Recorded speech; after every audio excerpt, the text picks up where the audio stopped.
Sing along with Richard Reynoso.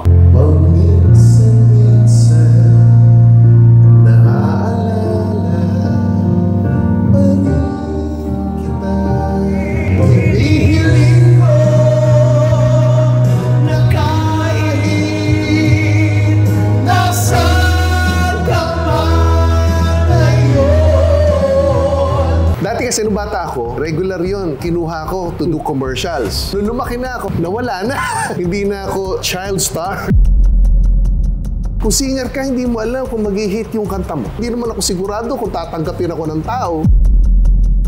Hinamon din niya ako eh. Sabi niya sa akin, you know, I started the career of Gary Valenciano, Martin Nievera. I was the first one who told them that they were terrific, they were fabulous. I don't know what I'm going to expect from you. Ginanon ako. Sabi ko, well, hopefully you'll be able to say the same thing about me. There are rules, Romel, kung paano ka kumanta ng Tagalog na sa panahon ngayon, hindi na nila ginagawa. Ngayon kasi, the more na nilalaro mo, magaling sa kanila yon. If you cannot give the audience at least yung piece, yung idea ng kung ano yung kinakanta mo in your first verse, tapos ka na. You failed as a singer.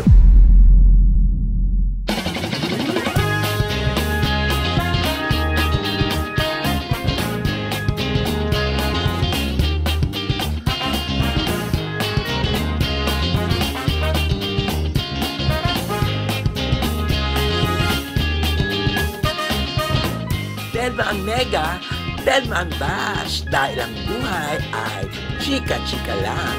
Ganon!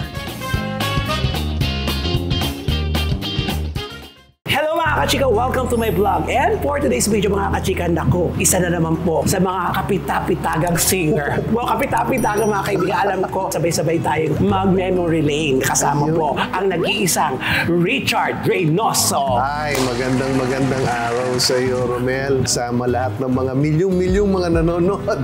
Sana lang ha. Ano yan eh? Power of the spoken word. Wow! Pagka sinabi mo, naniwala ka, mangyayari yan. Claim it. Yeah. Yun. Yun. Katulad po ng sinabi ko sa mga nauna kong mga ini-interview ko ngayon, talagang certified singer na po ang aking mga ini-interview. At hindi lang basta certified, gumawa talaga ng pangalan sa musika ng Pilipino. Ayan, kilalanin po muna natin si Richard Reynoso sa mga awiting pinasikat niya. Panoorin po niyo ito.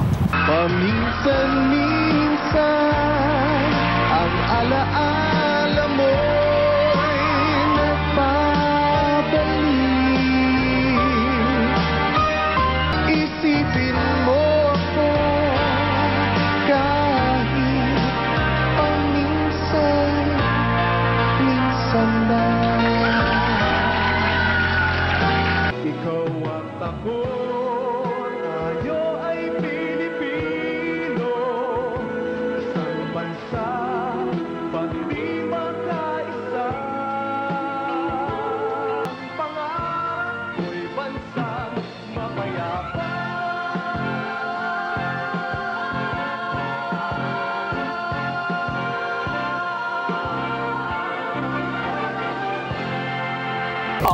Nakarelate na po ba ang lahat? Alam mo, sa totoong buhay lang, Richard, sobrang overwhelmed ang nararamdaman ko kasi ito na yung mga pangarap ko na dating pinakikinggan ko lang. Ngayon, ito na kinakausap ko na. Kamusta si Richard Reynoso noong panahong nagsisimula? Taga saan ang mga Reynoso? Ang mga Reynoso, Pasig yan. Pero yung father ko, may property silang malaki dyan na Long EDSA. Ay, mayaman. Hindi kasi yung lolo ko, si Bibiano Reynoso, they own yung Reynoso painting job back in the 70s. Medyo naging maganda yung business na yon. Kaya nakapagpundaran lolo ko sa may EDSA. Yung mother side ko naman, Cavite. Pero ako, Makati talaga. Makati ako pinanganak eh. Nag-high school din ako sa Cavite when my mom had to leave the country. My dad had something to do in Angeles, Pampanga. Although they're still together. So, from Don Bosco, Makati, lipat ako sa Cavite, sa Tagaytay Mendez Academy. Ang yaman, di ba? Don Bosco. Ay, Isipin mo. So I stayed there sa Tagaytay sa lola ko. Doon ako nagtapos ng high school. Dalawa lang kayong magkapatid. Dalawa lang kami. Pareho kayong lalaki. Parehong lalaki. Etong gusto kong tanong sa'yo, sumali ka ba sa mga singing contest? Yes, I did back in 1984. Dati kasi nung bata ako, regular yon. Kinuha ko to do commercials. Calendar, may TV, singer sewing machine, Coca-Cola, mga ganun nung bata pa ako. Nung lumaki na ako, syempre parang nawala na. Hindi na ako child star. Pero Hindi na ganun naranasan mo nadating. pala yun, ha? Yeah. Pag summer, ganun yung naging trabaho ko noon eh. Summer lang daw ako pwedeng tumanggap, sabi ng nanay ko. So, summer, walang nothing. Naghanap ako ng pagkakataong kumita ng konti. So, nakita ko yung ang bagong kampiyon. Sumali ka to. 1984. Sa pamilya niyo ba, sino ba ang musically inclined? My mom. Buong family ng side ng mother ko. Singers talaga. Makakanta talaga. Although, hindi professionally. Pero nakakakanta. They could carry a tune. They can sing. Natatandaan mo pa ang unang kinanta mo doon? Yeah, Gary Valenciano song. Hang on. Just hang on. Who knows we might get there. After all the waiting done, we'll be the ones to find out. Ngayon na lang yan. Pero yung boses ko nun, hindi ganyan. So, nag-develop na ngayon. Ako masyadong ma-impress. Pero iba rin kasi, Richard, di ba? Yung pagpamilya kayo ng mga singers, yung may likas na talagang parang may amplifier na kayo na baon eh. Di ba ganun yun Yung eh? hilig, yeah. May hilig ka na kasi nakikita mo ginagawa ng magulang mo eh. So, nainganyo ka na din. Like my daughter, na nakita niya, lumaki siya na nasa showbiz ako. So, nagkaroon siya ng interest every now and then. Kumakanta. Ang galing. At syempre, nung sinabi mo kanina, ang unang audition mo ay Bagong Kampiyon 1984. Alam mo ba kung sino ang audition master nung time na yon? Sino yan? Si Mang Temi. Temi sa School Bukol. Si Mang Temi, si Bing Angeles, ang nag-audition sa amin. Napakahigpit nun. Nung una mong salang sa audition, syempre hindi ka namang sanay sa mga ganun nag-audition. Alam mo lang kumanta, pero yung audition na malinis dapat lahat. Ano ang pakiramdam ng unang audition? Ay, kabado ko siyempre. Wala naman akong balak talaga. Gusto ko lang kumita ng konti. Tapos nakikita ko, oh my God, nanghihiya pa tong isang to. Kunwari, kumakanta ka tapos hindi niya naiintindihan. Laksan mo yung boses mo, linawan mo. Malay ko kung minumura mo na ako. Nasigawan ka? Hindi. Ang performance mo doon? Hindi naman. Pero for some reason, wala naman siyang complain. Pero alam mo kung ano maganda? After so many years, sumikat na ako. Nag-guest niya sa GMA Super Show. Host na ako noon. Pagdating niya doon, yan! Ang higpit sa akin niya. Ginanong mo, pabiro. mo. Pero looking back doon sa nag-audition ka, di ba? Sumalang ka na ngayon sa TV. Ilang weeks kang tumagal sa Bagong Kampiyon? Di ba weeks kasi gano'n, di ba? Yeah. Ilang weeks ka doon? Mga... Dami ha? Dami mong pera niyan ha? Isang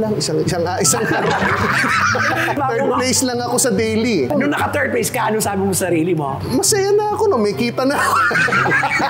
Summer allowance ko, meron na eh. Malaki-laki na rin yun nung time na yun eh. Natapos ang Bagong Kampiyon, third place ka, ano na nangyari sa karir mo? Ay, balik ako sa school. Pasukan na. Pasukan na.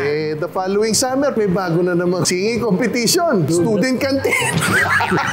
Iba ka rin pala. Lakas ang loob mo. I'm sure believe na libre sa'yo mga pamilya mo kasi talagang etong batang ito talagang sali ng sali talaga, no? Di ba gano'n kasi yung unang sabak mo, pag hindi ka alam, magkakatroma kayo, di ba? Pero ikaw, hindi ka nagkatroma. Wala namang ganun sa akin eh. Pagka kunwari, malas ka lang nung araw na yun. Pero it doesn't really matter na malas ka for the rest of your life. Dapat ma-overcome mo yun para maka-move forward ka. Kasi kung hindi mo iisipin yun, wala na, stuck ka na dun. So sa madaling salita, naging canteener ka. Ang tawag kasi sa mga kumakanta doon sa mga singing contest na kasiyan kanina, canteener, di ba? Naging canteener din ako. So, anong kinanta mo dyan sa restaurant canteen? Ocean Deep. Parinig naman. Ocean Deep. I'm so afraid to show my feelings. I have sailed a million seas. Kaya ganun. Umabot ako sa monthly finals. Weekly lang yun. Pero pag nanalo ka na ng 1 week, ikaw na magre-represent for the first week doon sa weekly finals na yun. Para portion lang siya eh, yung -1+1. It was a sponsored event. Kumbaga, hindi pa yung canteener ha. Eventually, naging canteener din ako. Ay, iba pa yun. Oo, pa gusto kasi yung kanta na -1+1. Oo, ang journey mo pala sa kantaan sa singing contest, no? Tapos na. Oo, yan. Ay, sumunod na.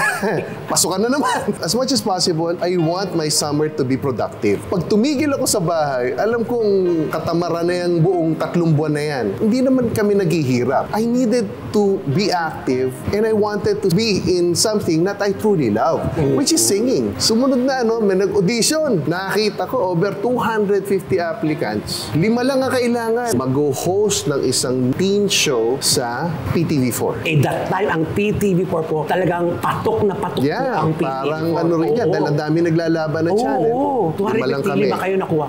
5 lang kami. That lasted for about a year and a half. Yun na yung naging regular kong income. Ilan taong ka na nito? First year, second year college. Ang hirap lang nun kasi ang PTV4, hindi naman siya sinlaki ng mga ibang network. At that time, they wanted to come out with a teen show na informative, nara-rival sa That's Entertainment. Paano mo naman babagay? Pero amin, infotainment lang. May kantahan, may etiquette, may ano. Parang disente, ika nga, infotainment. Hindi entertainment lang. Hindi. Ang galing. So, to make it short, bakit ka napunta sa music nito na kapag ano ka, di ba? To cut the long story short, after nun, my family, we met William Leary. Siya ang executive associate producer ng Viva Films. Tapos hiningan ako ng study tape. Cassette pa yun. Kantahan ko daw. Di kumanta ako, pinadala ko. Anong pinadala mong kanta mo doon? Hindi ko na matandaan. But what he did was, nagmi-meeting daw si Boss Vic, pumasok na lang siyang bigla, plinay niya yung cassette doon sa opisina. Siya, sino yan? Tapos pinakita yung pictures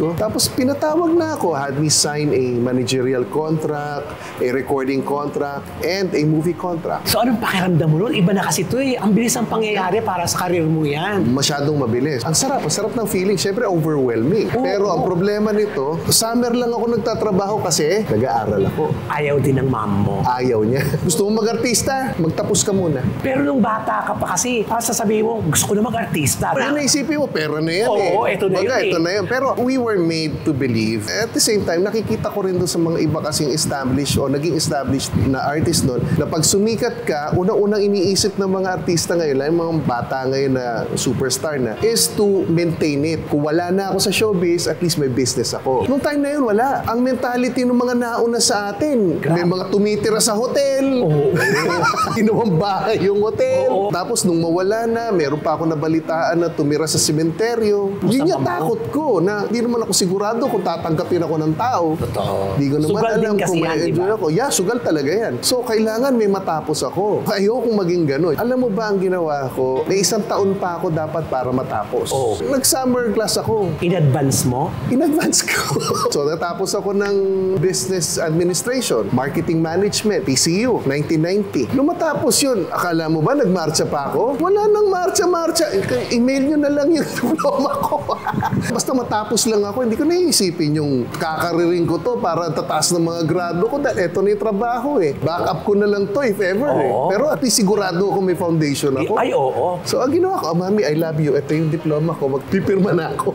You have to set rules. Katulad ko, tinapos ko yung pag-aaral ko. Which is na yun namang napakaganda. Na hindi katulad nung iba na nagiging fallback yung pag-aartista para yumaman. Kasugal yan eh. Kung singer ka, hindi mo alam kung mag-hit yung kanta mo. Kung artista ka, hindi mo alam kung magiging bida ka pa someday. Sigurista ko eh. Ayun. At saka ang nanay mo, grabe nakatutok sa'yo. Kaya naman, nakuha mo yun. May reason din kung bakit napunta tayo sa ganito. After so many experiences, mga pinagdaanan natin, kasi pagkagaling dun sa pagkapirma ko, gumawa na ako ng theme song. Doon kita una mga naririnig sa mga teams ng mga pelikula kapag rumorol yun na nagpapasalamat na yun. Diba? Andun yun. My first project was Balweg, the Rebel Priest. Ay, ang ganda. Dito sa aking mundo. Dito sa aking mundo, walang api, walang mahirap, pantay-pantay ang sinuman. Ganun yung kanta nun eh. At saka yung mga kantang yan, makaka-relate ang lahat. Yeah. May ipinaglalaban yung kanta. Ano ba ang unang-unang single mo? First single was Hindi Ko Kaya. Pero etong kantang ito ay sumikat una sa probinsya. Oh, yeah. Tama ba? Tama ka ron. And this is considered a jukebox music. Ang jukebox king was the late Victor Wood. Binigay na rin yung label kay April Boy. I like to believe na Hindi Ko Kaya opened the doors para magkaroon uli ng mga jukebox sound. So from Hindi Ko Kaya, pumasok na yung super duper masa commercial songs. Andyan na yan. Pati yung kila Ted Ito, kila April Boy, napapansin po niyo, iba kasi yung tunugan ng jukebox. Iba, masang-masa yan. Oo, kaya sinasabi ko kanina, sa probinsya ito nang galing. Dinala sa probinsya. Doon pumatok. Kasi ayaw tanggapin sa Metro Manila. Pagkatapos no, pumutok doon, syempre nag-uusap yung sister company niya sa probinsya tsaka dito sa Metro Manila. Ano, hit dyan. Ito, dyan. Hindi ko kaya, Richard Ray. Ang lakas dito noon. From the province, dinala sa Metro Manila, tsaka pumutok. Alam mo ba kung saan ang unang concert ko? Saan? Santiago Isabela. Napakalaki Kasi yun. doon unang pumutok eh. Bago yan, kumakanta ako theme song sa Viva. Pinakilala ako ng manager ko, kay Tito William, pinakilala ako kay Fritz Infante. Fritz Infante naman, binigyan ako ng Binibining Pilipinas guesting. Ako yung nangaharana noon. Regular yun. Pag Fritz Infante direction, Pasok ka doon. kasama ako palagi. Power dance. Package deal na yan. Package deal na yan. Mahirap din yung mga pinagagawa sa akin. May isa sa mga challenge ko was, I remember the first time, ang challenge doon, there were like 36 candidates yata. Then binigyan niya ako ng medley ng Broadway. Challenge Pero yun, ha? sabi niya sa akin, gusto ko, pag nagsimula ka, dahil pag nilapitan ko yung babae, pag umalis ako, aalis na yan, exit na yan. No. To give way for my second song. Dapat by the time na umabot ka sa last song, wala na yung 36 na yan. Ay, talagang nag-iisip ka yung timing lahat-lahat. Alam mo bang, gabi nasa bahay ako, natutulog ng lahat. Nagpa-plot ako kung saan, dito nakatayo yan, dito tapos kakantahin ko. Ini-imagine ko na kagad, I did my assignment. Ganun mo kamahal ang trabaho. Kailangan eh. Kasi hinamon din niya ako eh. Sabi niya sa akin, you're new, Richard. Gano'n ako ni Fritz. Patatandaan ko yun. You know, I started the career of Gary Valenciano, Martin Nievera. Ganun magsalita yun eh. I was the first one who told them that they were terrific. They were fabulous. I don't know what I'm going to expect from you. Gano'n ako. Kina-challenge ka? Ang kapal na mukha ko. Sabi ko, well, hopefully you'll be able to say the same thing about me. Wow! Ginano ko. Confident. Pero hindi ko alam. Ganun pala magagawa sa akin. Akala ko kakanta lang ako. Hindi pa natatapos dun. Araneta Coliseum to 1984. After nung mga babae, umalis na. Kakanta ako ng Lady in Red. Kasama ko yung Power Dance ni Douglas Nieras. Akala mo, nasa likod ko lang yung kumakanta. No. May lifting yun. Lahat yung apat na babae, isasayaw ko yun. Sing and dance ka naman pala dyan. Love song eh. Mostly mga lifting yan ng mga choreographed movement. Grabe. Hirap noon. Awa ng Diyos. Awa Nakayanan tulong lahat. ng Diyos. Kerry. So from there, nakita siguro ni Direk Fritz na masuno rin ako. At saka, isa pa pala. Pagka si Direk Fritz Infante ang nag-direct, kunwari 5 yung camera dyan, ibablock ka niya. Panoorin mo siya, ituturo niya sa'yo kung anong camera ka titingin doon sa particular part ng kantang yun. Ganun ka distinct. Hindi yun nakatutok sa'yo lahat yan. Tapos kahit saan ka humarap dyan, okay yan. At saka dati, ikaw ang haharap sa camera. Ikaw. Ngayon, ang Camera cameraman na yung nakatutok sa'yo. Oo. Iba yun. Ganun yung training nun. Wala ka pang single niyan, di ba? Wala pa. Team song lang ang meron ako. Aminin mo, nakakalakas kasi ng loob kapag recording artist ka na. Iba. Prior to that, iba managerial ako ng Viva. Meron akong TV, I had Working Girls, I had movies, nag-guest ako sa mga ilang pelikula dahil producer nga yung manager ko. Then meron akong theme songs. Ang dami, hindi ko alam kung saan ako papasok until 1988, nagkaroon ng first KBP Music Fest. Dito ko na-define kasi Lord, saan ako? Hindi ko alam kung saan ako pupunta. Oo. Ang dami bumubukas na pintuan sa akin. Biglang binigyan ako ng kanta. Anong kanta ito? Isang dugo, isang lahi, isang musika. Ikaw at ako, tayo ay Pilipino. Isang bansa, ba't di magkaisa? Isang dugo, isang lahi at musika. Grabe, Ang pangarap ko'y bansang mapayapa. Yan ang singing piece ko. Nanalo yan.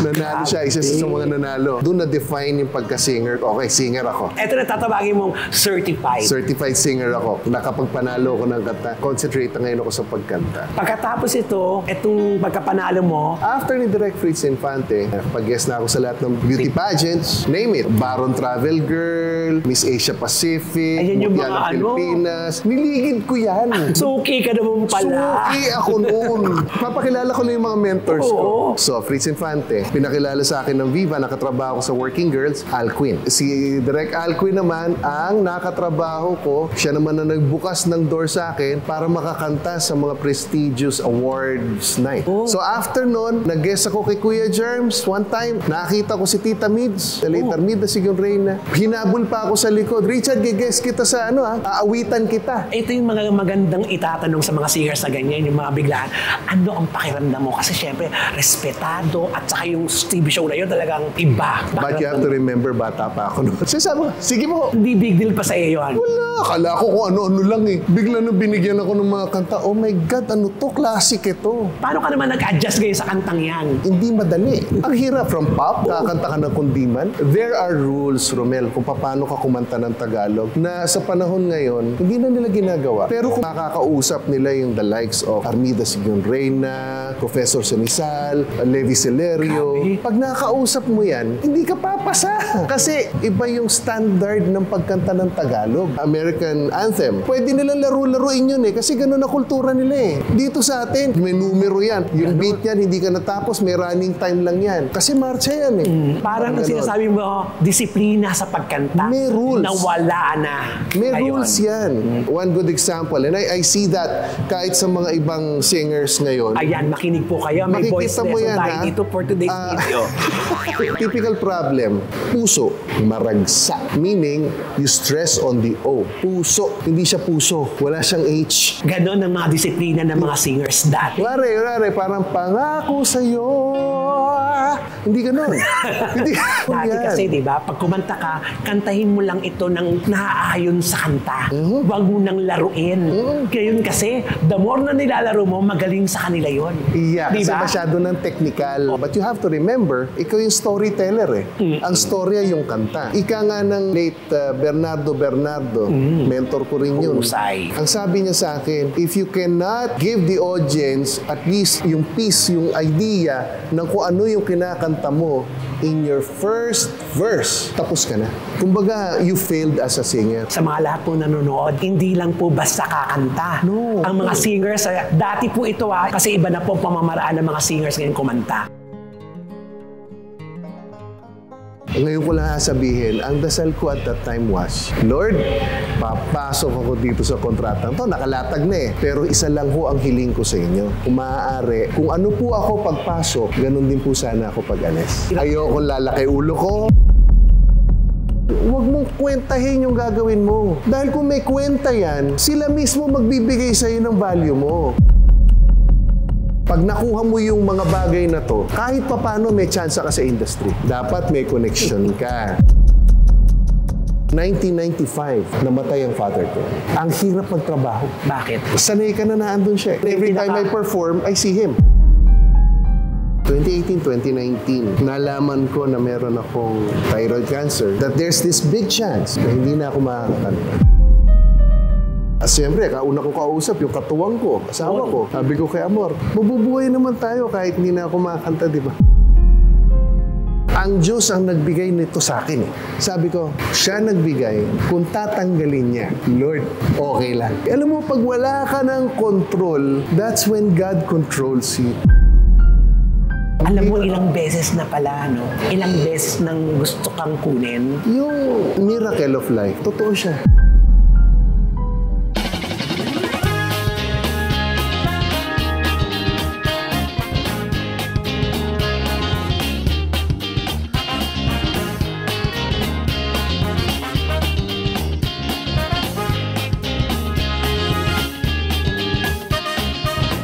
Telma ang Mega, Telma ang Bash, dahil ang buhay ay chika-chika lang. Ganon!